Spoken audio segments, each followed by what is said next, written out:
প্ৰশ্ন কোৱেশ্যন কেনেকৈ ধৰণে আপোনালোকে অপাৰেশ্যন এটা বৃহৎ অপাৰেশ্যন আজি আমি দেখিবলৈ পাইছোঁ দুলীয়াজান আৰক্ষী থানাই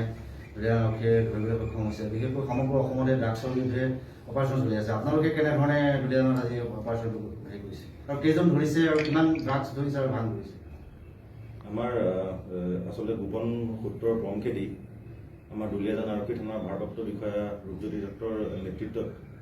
যোৱাকালিৰ পৰা এটা অভিযান চলি আছিলে যোৱাকালি সেই অভিযান মৰ্মে আমি দুজন মানুহ আটক কৰিবলৈ সক্ষম হৈছিলোঁ তেওঁলোকৰ লগতো আমি হিৰইন আৰু ছাছপেক্টেড হিৰইন আৰু যোনটো আমি কেনাবিছ গাঞ্জা বুলি কওঁ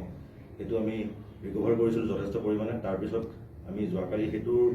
পৰা আকৌ আমি লিড কৰি পেলাই আমি ডিগবৈলৈ অভিযান চলাবলৈ যদিও তেওঁলোকে গৈছিলে কিন্তু যোৱাকালি সক্ষম হোৱা নাছিলে তাৰপিছত আমি সেইটো যোৱাকালি ৰখি পেলাই আজি ৰাতিপুৱা আকৌ ডিগবৈত আমাৰ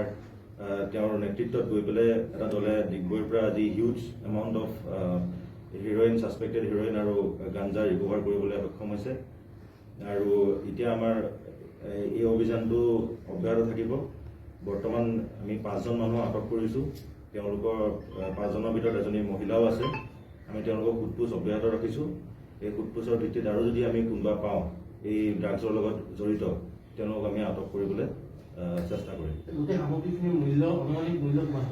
অনুমানিক মূল্য আমি ভবা মতে 5-6 লাখ মান টকা হ'ব লাগে গাড়ীও এখন উদ্ধাৰ কৰা হৈছে ফিয়েট পুণ্টো এইটো কোৱাৰ্টাৰ নম্বৰ 858 তাতে ছবিত বাল্মিকী বুলি এজন আছে